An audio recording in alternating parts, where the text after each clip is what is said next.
Hello mga Inday! Good morning sa inyong lahat. So, as you can see, nasa sasakyan tayo, naka-jacket tayo.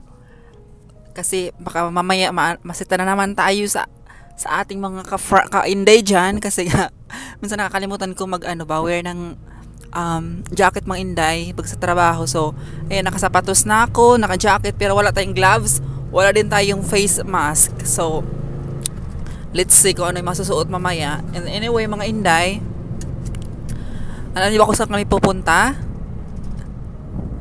Sa uncle ninyo, magko-construction ulit si Inday ninyo. So, tulungan ko so actually mga Inday, nagtrabaho na sa asawa ko doon for like 3 days na doon sa trabaho na yon. So, bali sinimulan na ba niya?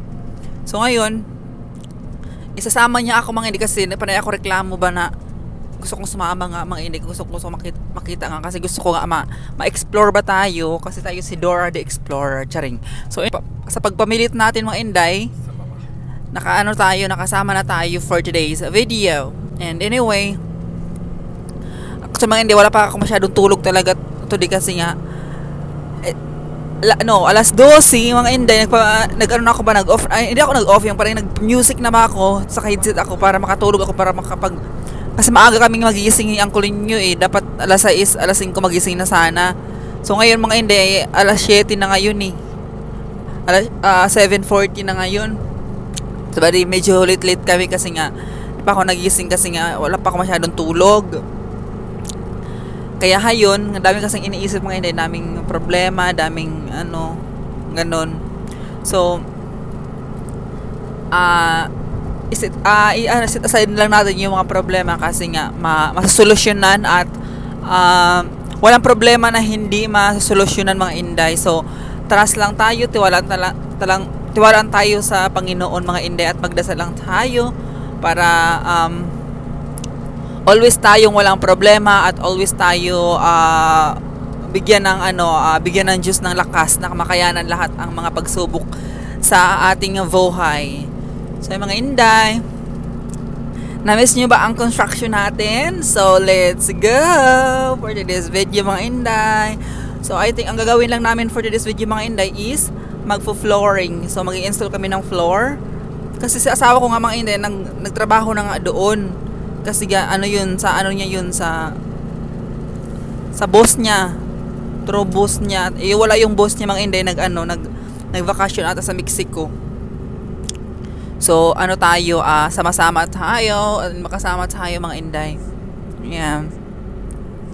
So thank you pala sa mga nakaka-appreciate doon sa ating nature, sa ating hunting season mga Inday. So sana nagustuhan niyo yung lugar at sana nagustuhan niyo yung tawag nito yung place ba mga Inday, na ang ganda, di ba? Alam niyo mga Inday, kung sa personal lang kayo doon, makakita mo talaga mga Inday yung parang Switzerland siya, matataas yung bukid, magaganda yung trees, kahit ibang puno nangamatay na mga Inday, pero maganda pa rin siya tingnan as in. Pero yung mga yung mga pine tree naman na buhay, maganda din siya tingnan, mga nakahilera sila, tapos naka-file talaga sila mga parang sinadya ba siya. So ganun kaganda ang doon sa lugar na yon. And anyway mga Inday, kung tinatanong nyo saan pala na yun lugar, sa tayo mga Inday, yung lugar na yun is Wildwood, and then ang pa-entrance niya mga Inday is Red Bluff. So kung familiar sa inyo yun or kung alam niyo lugar na yun, so doon kami always. This year we've been there for like 4 times already, 3 times. 3 times mga Inday, kasi nga dalawa ang camping tapos isa ang hunting. But I don't know this time, this next month, if kung sasama ako sa asawa ko mga Inday. Kasi nga sabi ko sa kanya, hindi mo na ako magsama ba sa lamig, kasi nga mga Inday, hindi naman sa sabihin nating hindi ko gusto. Actually gusto ko talaga sa nature mga Inday. Hindi lang gusto ko kasi mga Inday, yung nababasa talaga yung katawan ko ba, gusto ko naliligo, nagbababad, ganyan. Hindi ko kaya ang 7 days na hindi binabasa yung katawan. Hindi ko carry ang punas-punas lang ba mga Inday. So at saka mga Inday, sobrang lamig na. So Baka hindi ko kayanin kasi ayoko, sabi ko sa kanya, carry lang sa akin if 4 days lang tayo doon, pinakamataas na sa akin yun, pero pag abutin mo ng 1 week parang di na carry. So ayun ang kino-complain ko mga hindi, last hunting namin, pero sobrang enjoy naman ako mga Inzay. So ayun, yun lang mga Inzay. So anyway, so ngayon pala kasi sa comment may nagsasabi kasi na, Inday, pa-share naman ng pa-share naman ng mga lugar kung saan ang mga pinupuntahan mo. So, for today's video mga Inday, mga Inzo, pupunta kami sa San Rafael, California. So, doon kami gagawa ng floor ni asawa ko mga Inzay sa San Rafael. Beach driving to Concord. What? They said it beats driving to Concord. We were driving there, remember? Hour and a half, 4 hours sometimes. Yeah. So, San Rafael. And then, sa mga nagtatanong pala kung saan ako, kasi paulit-ulit na lang talaga, kung saan ako nakatira talaga, mga Inday dito sa California, dito ako sa Sonoma. Sa Sonoma ako nakatira mga Inday. Pabukid din sa amin mga Inday, parang dito kami sa bukid-bukid. Kaya bet na bet ko kasi nga, every time na magtatrabaho sa asawa ko, makikita ko talaga ang view ng view ng nature. Ganoon mga Inzay. Papakita ko sa inyo yung lugar mga Inzay. So nakita nyo ba yun mga Inday? Oh, sobrang luma na yan na ranch.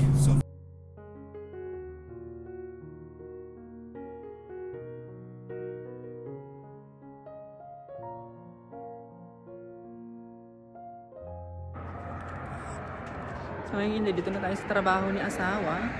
Yeah. So magandang lugar dito. So mga Inday, yung may-ari dito, dito na kami sa bahay, mayaman yung may-ari mga Inday. Yung asawa niya, Asian din. So tingnan yung mga Inday, may swimming pool sa likod. Di ba? So, ang ganda ng bahay nila. Sa labas mga Inday, tingnan mo yung bahay, parang maliit.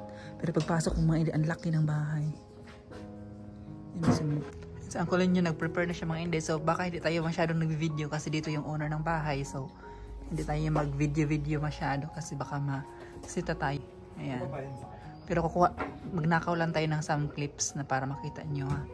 Pero mostly mga Inday, parang hindi na natin talaga sobrang ma-video ba na lahat kasi nga andito yung may-ari ng bahay. Baka masira yung natin, masira yung image ni asawa. So ayan ang Inzay.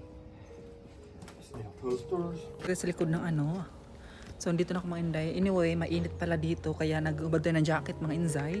So, yan. Request yun, nakasapatos tayo. Sobrang bigat yung sapatos. Pero tingnan mga Inday yung lugar. Ang ganda ng lugar nila dito. Ayan. Diba? Yung yung Asians yung mga owner. Pero parang sila taga mga Vietnamese, Thailand, ganyan. Or Chinese. Ang ganda. So, yung mga Inday, dikit tayo lago-lago. Kasi baka Japanese or Japanese. So, yung Japanese para mga Inday. Love this stuff. So freaking. So, I think mga Inday, madali lang kami for today's video kasi nga makapal ba yung katawag kasi hindi malakbang kasi yan yung malaki yung parang pero ididikit lang siya mga Inday, hindi siya ipapako. So, ayan, update sa ating floor. So, wala tayo masyadong ginagawa, pero mamaya sabi ko sa asawa ko, tulungan ko siya pag makikailangan siya, gano'n. Kung wala kayo ng mga tools, ibigay natin yung tools. So, ayan, mga Inzay. So, ayan mga Inday. Ang gawain natin is magwalis-walis dyan kasi nga pinapawalis ako ni asawa ko para hindi ba siya lubak-lubak. Kasi nga, dapat talaga mga Inday tanggalan ng alikabok or tanggalan ng mga dumi-dumi yung talaga sahig para pag ilagay yung sahig, hindi siya lubak-lubak mga Inday. So, bali, ang ginawa ni asawa ko dyan is, pinatong lang ba niya yung ganyan doon sa sahig. So, ayan ang itsura mga Inday. Ang ganda. So, yung mga Inday, wala iba, anong gawin doon sa basurahan.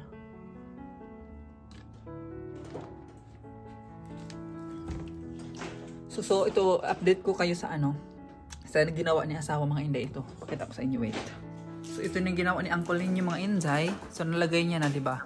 So, diba kanina pinaward natin yung sofa doon. So, ngayon, pinaward namin ito kasi nga, pag ganyan na siya.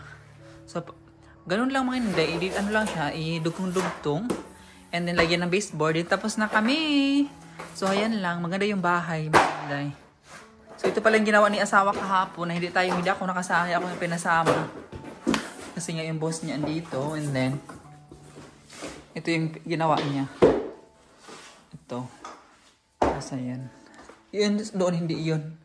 Yung dito lang sa kusina. Ito yung kusina nila mga Inzay.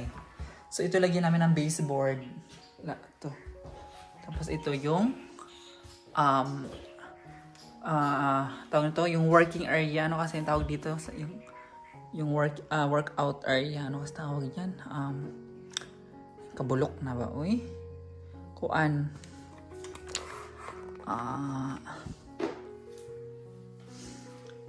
Basta workout. Uy. Hindi ko na alam. Kung saan sila nag-exercise dito. May mga bagay. Tapos itong salamin na to. Dito yan. Diyon. So ilagay na may after ng asawa maglagay ng baseboard. Yeah? Nothing. Just to see. Oh yeah. So ayan ang ginawa ni uncle niya mga Inday. Din tayo mamaya. Magwalis-walis na tayo para konti na lang yung lilinisan. Kasi wala man tayong masyadong ginagawa for today's video. Ang purpose lang kasi natin dito mga Inday is maglinis ng kalat ni uncle. So ayan. Yun lang. I see, but they have also different like color, like maroon. All kinds of colors. Really? And this is the easiest for you. No, all the colors are the same. Yeah, what I mean is like this is the kind of flooring that is easiest for you. This is the easiest for me. Unlike the other floor that's like a wood. No, I mean those are okay because you're sanding them, so it's okay. Yeah, but this work, it is like you can work a lot of that. You can put floor, grill it. Yeah, well no, this is the easiest. And sanding and everything. Look at this crap. It's just constant. Every time they beat it up, hits the forklift. Search every piece. Well, sometimes we're not perfect. Like, sometimes it's like... No, but when they ship it, they should be more careful with this stuff. Because when you're trying to put it in, it's hard maybe they can throw off this so it's cracked. They gotta,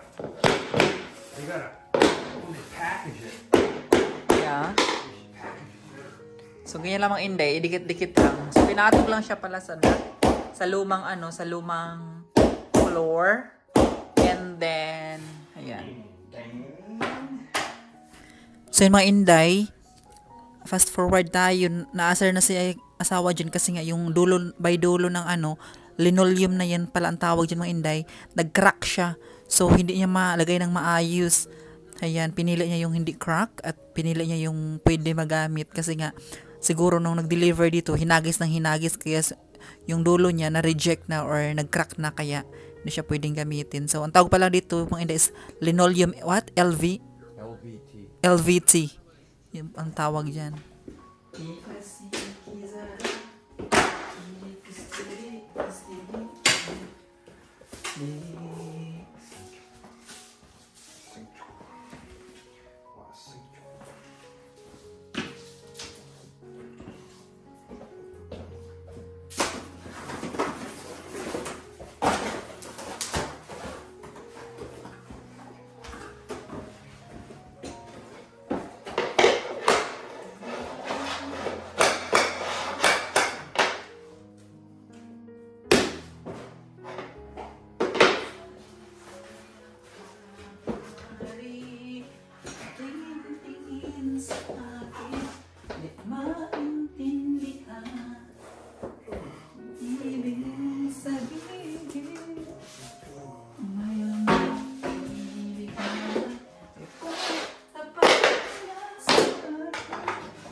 Hindi, nakawalis na ako.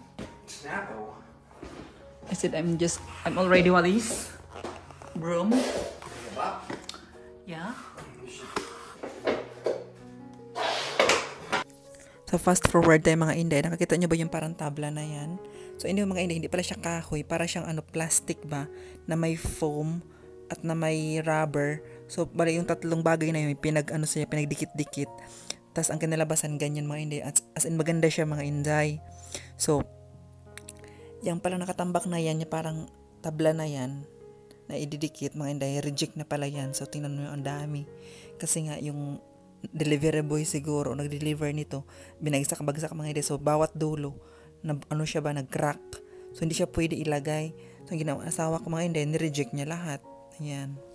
And then ngayon mga inday, mag-forward na kami ng mga bagay katulad ng mga lamesa, kay para makapagtrabaho ng maayos si asawa ko, kasi doon nakalagay lahat yung gamit sa tsaka yung sobrang bigat mga inday. So si asawa na lang ang pinabuhat ko dyan kasi ang bigat. Ayan. Pero ako tinanggal ko na yung mga basura-basura kaya para hindi na sagabal ba. So, ayan mga inzay. Sana mag-enjoy kayo sa ating construction for today's video.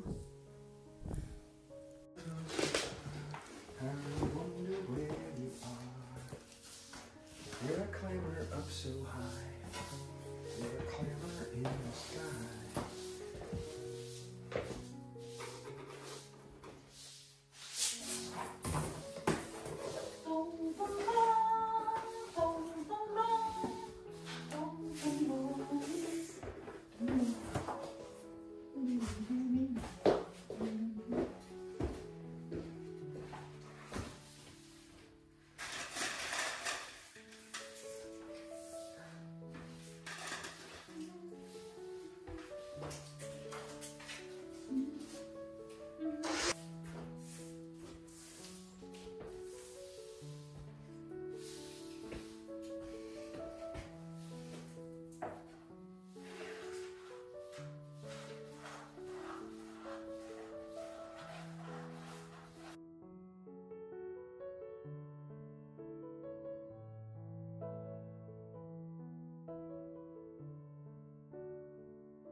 So, update mga inday. Palapit na matapos si uncle ninyo. Mga siguro na lang, 3 or 4 na hilera na ganyan. So, tapos na din mag-baseboard na kami.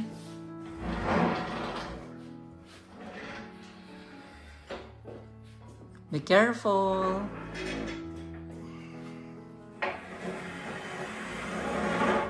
Yun sa uncle ninyo mga inday. Ang mukha niya, puro na siya all dusty. Look at him. See? He's so dusty. Poor love. Poor guy. Ang dumi ni uncle niya mga kawawa. Yung mga, alam niyo mga inday, pag sa uncle niyo, pag kami, pag sa gabi, maglalaro kami sa gabi, ganito yung ginagawa ko. Boosh! Stop! So yung mga inday, mag-baseboard na kami. And ikakat na ni uncle ninyo ang baseboard. So we're baseboard now. Okay. Yan mga inday. Ang baseboard pala mga inday, ibig sabihin nyo, ilalagay sa gilid ba? Para feminine tingnan yung sahig. So ito yung baseboard. May ipapakita ko sa inyo kung paano.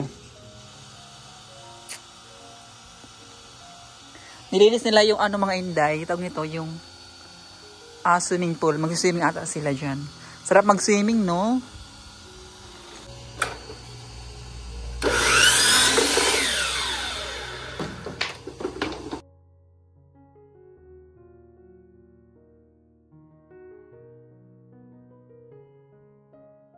So, ganyan maglalagay ng baseboard mga inday, yung white na yan. O, diba? Ang ganda. Tapos doon palibot, doon mga inday, lagyan. Tapos yung dito sa kusina, lagyan din yan, o. Diyan, lagyan din ng baseboard. So, ganyan.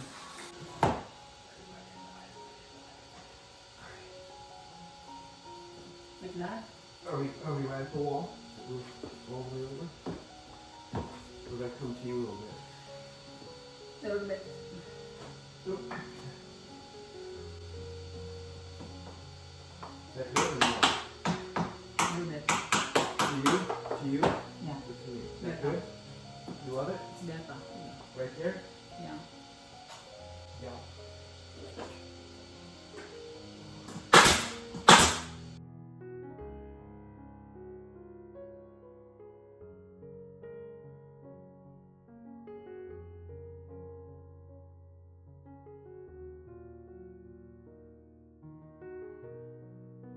You like it to match? Yeah. So next is That baseball. mirror. No. Not yet. We're gonna do the base and we'll work our way back. Let's set the mirror back over here on this side. Capisco? Okay. Propicia? Or propicia? You need to set the mirror. So, ayan mga inde, magbabawas-bawas na tayo ng kalat. And then, yung mga tools na hindi ginagamit ni asawa ko, so ilalagay ko na doon sa toolbox niya mga inde para wala na masyadong ligpitin ba. Kasi si asawa ko, doon na siya sa kusina, naglalagay na siya ng baseboard. So, ako naman, nagwawalis na ako ng mga alikabok-alikabok dyan, kaya para mabawas na yung kalat. Then, yung mga hindi na ginagamit, nilagay ko na sa basura kasi nga itatapon namin yung basura today mga inde. Ang daming basura, puno yung truck namin ng basura. So, kailangan itatapon yun. So, ayan, bayad na naman yung basura. Ayan, ilabas ko na yung mga kasi hindi na kailangan gamitin yan eh. Pero hindi tatapon yan mga inday ha. Iwan lang namin, ilabas ko lang. Sobrang bigat niyan. So, ako naman, binuhat ko na lahat. And then, yun lang mga inday. Hi mga inday. So, malapit na patapos. Baseboard na yun. Nalagyan na ng mga baseboard yung sa gilid. Nakita niyo ba yung white? Ayan, baseboard yan. So, nalagyan niya ng mga inday. Dito, nalagyan na din. Tapos ngayon, dito na kami sa kitchen. Ayan, naglalagay. Yung asawa ko, nilagay na yung mga white na yan sa gilid-gilid. Tapos yung mga inday, may ano ko sa inyo, papakita ako sa inyo. Ito talaga yung pinaka-dreams. Ako kasi na tao mga inday, mahilig ako sa bahay ba. So, yung gusto ko yung mga bahay, yung mga design ng bahay, especially yung mga decoration, ganyan mga inday. Pero, di ko i-bet yung decoration niya. So, mga inday, pakita ko sa inyo. Ganito yung dreams ko na kusina.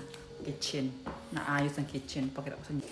Diba? Ang ganda ng cabinet. Ganyan. Diyan yung mga gamit, mga pan, mga utensils and everything. So, ganyan ang gusto ko na kusina. Ganyan. Pero gusto ko malaki-laki yung bintana talaga mga inday.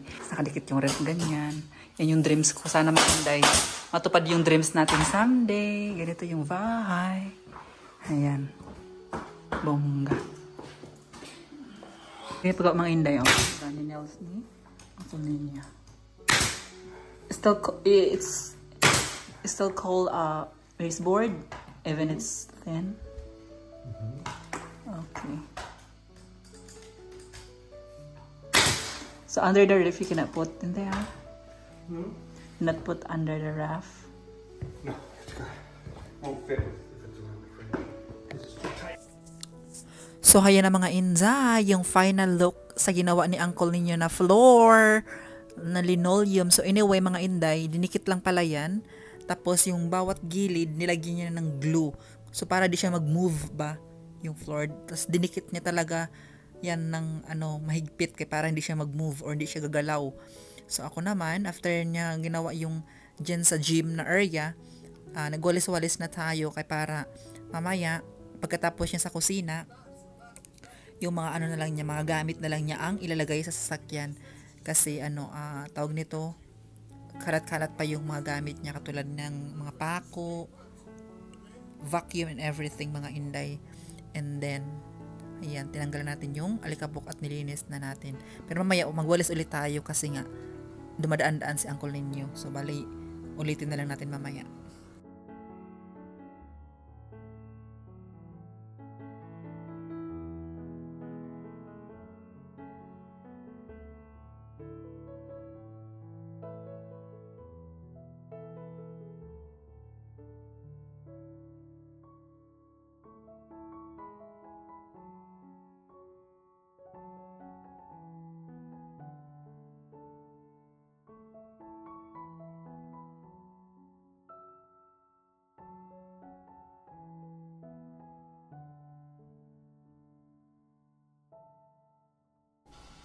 So, ayan ang final look, mga inday.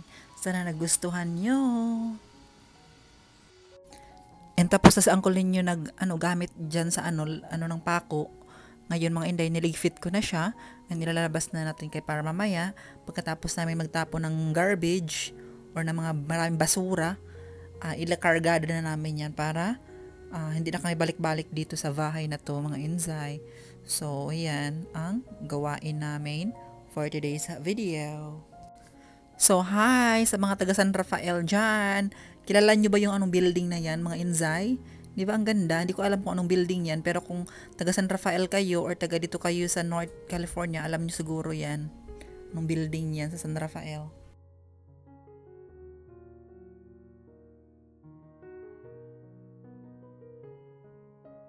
Meanwhile,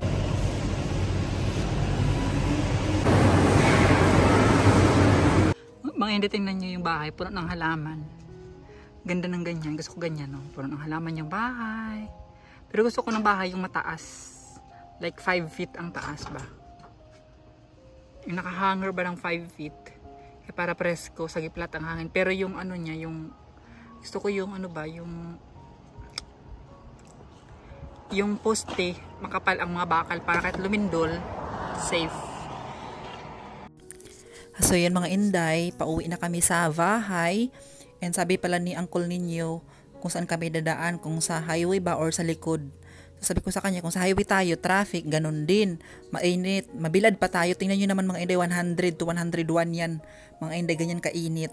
And then, so sabi niya, sige, doon tayo sa likod, dumaan kasi nga, tawag nito ma-traffic sa front or sa highway, mga inzay. Kasi nagrereklamo na ako sobrang init. Kasi nabibilad naman ako sa sasakyan, mga inzay. Ayun. Yung jacket ko lang ang shield ko pa para hindi ako mababad sa araw. And ganito yung hitsura ng mga inday na dadaanan namin. So sana mag-enjoy kayo, mga inzay. At kinikwento sa akin ni uncle ninyo, mga inzay, na itong lugar na dito, may daw dito yung sinushootingan ba ng mga Star Wars or mga horror movie or mga yung tawag nito yung mga Wrong Turn, mga ganyang horror movie, mga inzay. So ayan yung itsura niya, mga inzay. Pag diyan kayo sa personal, ang ganda tingnan, nakaka-relax, tas presko. So ayan, na traffic pa kami diyan. Charing kay ginawa kasi yung daan. So nag-aantay kami ng kami na naman yung next na drive and biyahe. So mga enjoy, sana nag-enjoy kayo sa ating videos for today. And dito lang muna natatapos ang ating vlog. And sana mga enjoy, patuloy pa kayong manonood sa amin ni Uncle. Salamat sa pagsuporta, salamat sa comment, salamat sa pag-subscribe, and sa pag-share na din sa aming mga videos. At saka kahit mga hindi talaga maiwasan yung mga tao na ina-underestimate ka. Actually, may mga basher pa din tayo, mga inday, katulad ng may nagsasabi doon na hindi daw kami katanggap-tanggap. And then, ang Panginoon daw, ang ginawa lang daw ng Panginoon, isang babae at lalaki. Hindi daw kami kasali sa ginawa ng Panginoon. So, ang reaction ko naman doon, day, sana lahat na nakasulat sa Bible, lahat ng verses, lahat ng 10 commandments, nasusunod mo at sana perfect ka, ganun. Huwag ka piling perfect kasi nga hindi mo alam kung saan ka mapupunta. Baka buhay ka pa, sinusunog ka na dahil sa intermitida mo or dahil sa judgmental mo sa ibang tao. Alam mo ba nang masama yan ginawa mo na mag-judge ka ng tao? Di ba nakasulat sa Bible yan? So sana tumahimik ka na lang at masaya ka na lang dapat sa amin ni Uncle ninyo. Kasi wala kaming tinatapakan na tao, wala kaming inaagrabyadong tao. Nagbibideo lang ako dito para malaman nyo ba kung ano ang buhay meron ako dito. So ayun lang, mga inday, sana hindi sumama yung loob nyo sa akin. Parang maldita tayo dito sa point, pero sana mga inday, di kayo ma-disappoint ba sa akin. So ayun mga inday, dito lang natapos ang ating vlog. At yan, si Uncle ninyo, binlower na yung book natin kasi nga sobrang tinatamad na ako at inaantok na talaga ako, mga inday. So after nyo nag-blower dyan, mga inday, nakatulog na ako. And then, thank you so much, mga inday. See you in the next vlog. At sa lahat ng basher, hi sa inyo, mga inday. And thank you so much for stay tuned my vlog even you hate us. So, bye!